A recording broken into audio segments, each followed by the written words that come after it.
Ladies and gentlemen, welcome. Getting in that mood to make some videos. Let's see what comes through today. So, I'm going to talk a little bit about the secret to success, the secret to overcoming poverty consciousness and limitations and shortcomings in one's thinking and perceiving. So to dig a little bit into psychology, Freud is a famous psychologist that helped establish a lot of the foundation of what modern day psychology is based on today. And one of his key observations was that he realized that his patients that were coming to him for help, he realized that really, even though they don't admit it, they really didn't want to get better. And you could say that we all suffer from this a little bit. Some of us a lot. Secretly, we don't want to wake up. We don't want to remember who we are.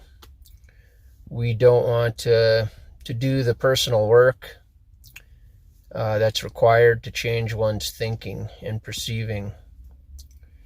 You could say that there's this deep level of resistance that we all have. To dig into what the real problem is, and this can sound a little bit foreign, I guess, to most people, is that the real problem is unconscious guilt. Deep down, we all believe that we separated from our source and that we're left here to die. That we're on our own. Nobody's going to take care of us. We got to do it for ourselves. And we're in a world where everything is a substitute for what deep down we believe we lost. You could say we lost our innocence. We lost our immortality.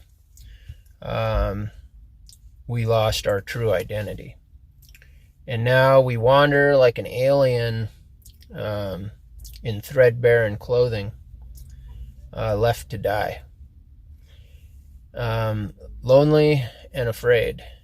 You could say that's everyone's lot in life, even though most of us don't admit that. And we do our best to cover it up. We've got money and special relationships, hobbies and interests, the dream. Live in the dream. The dream is meant to cover up what we're all deep down suffering from. And most human lifetimes are just wasted on trivial pursuits, wasted in sleep. So we have to ask ourselves, do we really want to wake up? Do we really want to do what it takes to rewire ourselves, to change our thinking and perceptions? Because it's really, the problems are not in the world, they're within ourselves. Most of us think the goal is to be successful in the world, but really it doesn't really matter. Everything here just crumbles and it's dust. You can't hold on to anything. You could say the only thing truly important is this transformation that can happen. A transformation that has an effect on us, that's permanent, that we take with us even after the body's dead. So let's talk about some of the things we substitute in this life. Is we have to see that special relationships are a substitute, that we seek to meet our needs through other people. So we play the game of specialness, of giving to get. And this is what clouds our perception of seeing everybody the same. Seeing everybody the same is so important because it's the key to undoing the unconscious guilt, the belief that we separated from our source. It's the key to undoing that. And I talked about it in other videos, how to perceive this life as a classroom. And the classroom, to elaborate on that a little bit, is specifically about undoing the unconscious guilt within ourselves. So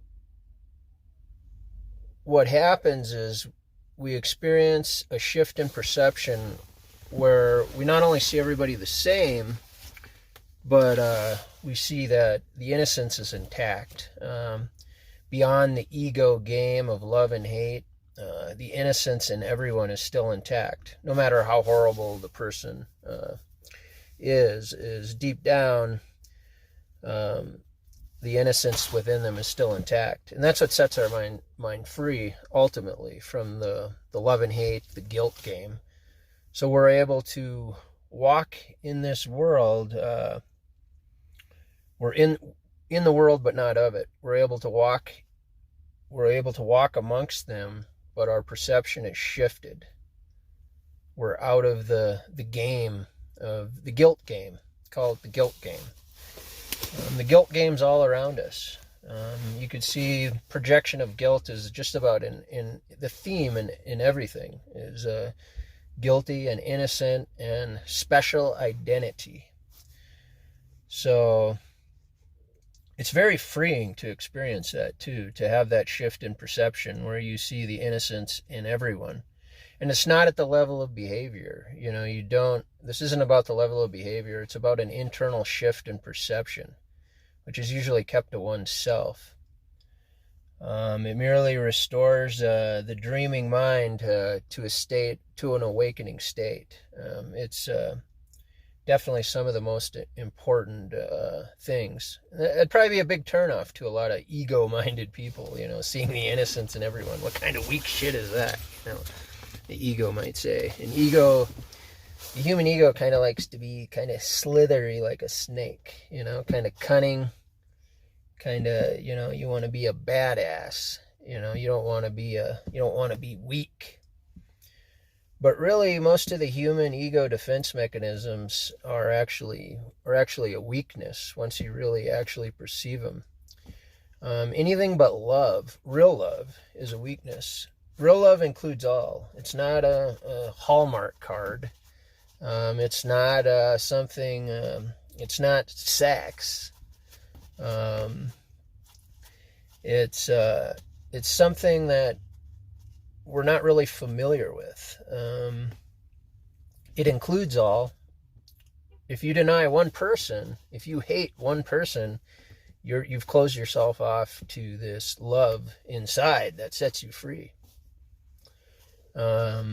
So a good way to look at it is whenever you have a grievance or whenever you're entertaining the idea of hating someone, you see it as this is actually like the bars that keep you locked up. It's like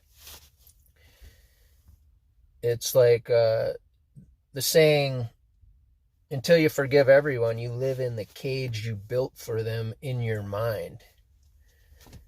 So forgiveness doesn't make sense. Transformational forgiveness doesn't make sense to the ego mind. It doesn't make sense until you realize the underlying metaphysical understanding that this is all one mind, that every separate person you see outside of you is actually that one mind, which is you. So you have to see beyond the game. Let's see, what else? So another idea, another concept I've learned through the things I've studied is you develop an attitude, everybody wins, nobody loses. This is a correction for believing that some people go to hell and some people go to heaven. One or the other thinking is probably one of the most important things to deprogram from. Our whole world is based on one or the other thinking. And what is one or the other thinking is like one person can gain off another's loss. That you can have something that somebody else doesn't. It's often thought if you make a big profit on a business deal, that's a smart thing. You know, it all has to do with the belief in separation. If we seen everybody as ourself, we wouldn't want to rip somebody off, for one, because we'd be ripping ourselves off, you know. So that's the change in perception, one or the other thinking. Good guys, bad guys, winners and losers, guilty and innocent. It's very subtle too, where if you're sitting there thinking that somebody has something that you don't, that would be another example of one or the other thinking. Because if we're all one mind, then, you know, that's an illusion. That's a complete illusion. We have everything because we are everything. That's the truth. And a body and a brain can't understand that, because you think in terms of separation. You could say that's what the ego is. It's this framework of one or the other thinking, because you identify yourself as a separate body. So you perceive yourself in a state of lack. And that all has to do with that original unconscious guilt, is that I separated from my source. Now I'm in a state of lack. I have to eat to survive. Everything here is based on a state of lack. That's why we have to eat animals and plants, and we have to constantly keep eating, because you have to constantly take a breath, because we're constantly in a state of lack. The world is not abundance. Abundance is of the spirit. It's infinite consciousness. That's real abundance, is you have everything because you are everything. That's the state that we left, that we've forgotten, and this is the substitute reality. So that's what we have to see to correct. It's a correction in thinking, part of the correction in thinking. It's not very often taught in the world. It's taught in certain, you can find it at the core of metaphysical spiritual teachings on awakening. But usually then it's not really found by very many people. It's not very familiar way that's taught, or a way to think. So yeah, you really got to ask yourself if you really want to do what it takes to change your thinking, change your perception, to wake up. You know, that's what I really got to ask myself as well.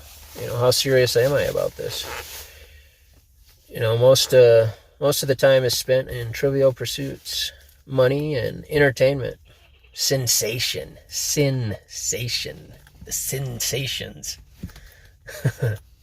Another way to think about sin or separation: I'm separate from my source. I'm a body that can age and die and get hurt, you know, and I only have so much time to live. That's our fucked up thinking. You know, the world is based on that. It's considered natural and normal. It's nature. The atheist would say only nature's real. You know, the reason God won't save you, you have to eat and survive yourselves, because there is no God. Only nature's real. Nature's our God.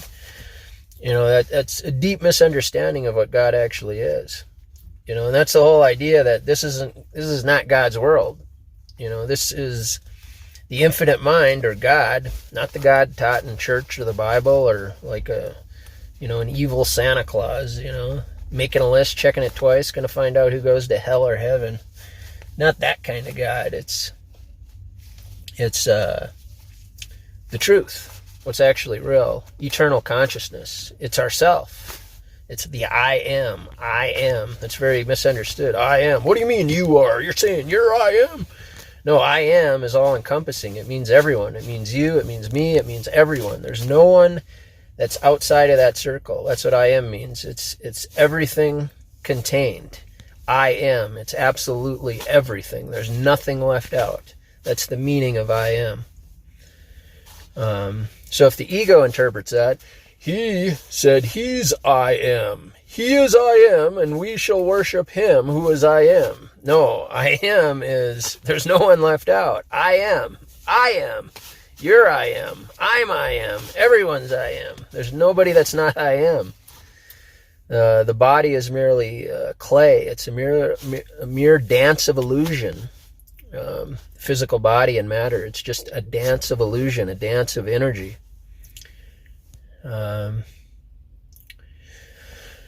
What else? I didn't want this video to sound the same.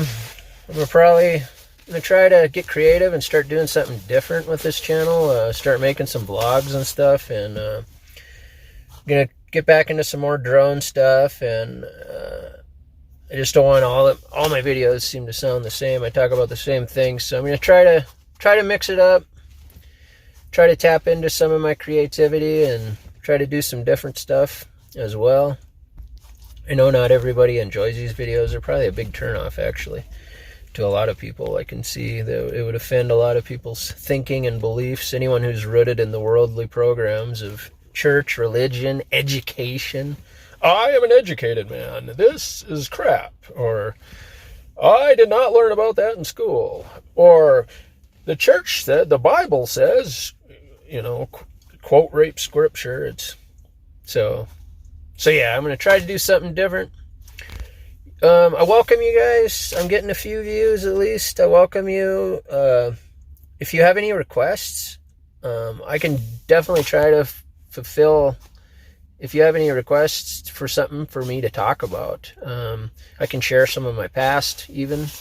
I've got a lot of life experience, drug addiction, jail. I've been through it all pretty much. And come out the other side and have done a lot of really cool things with my life as well. So yeah, let me know what you think in the comments, or not. And I will look forward to making some more videos. Thanks for watching. And remember, if you like the content, remember to subscribe and hit that bell. Or if you don't like the content, you can always unsubscribe too. It's okay. I will look forward to seeing y'all next time. Enjoy.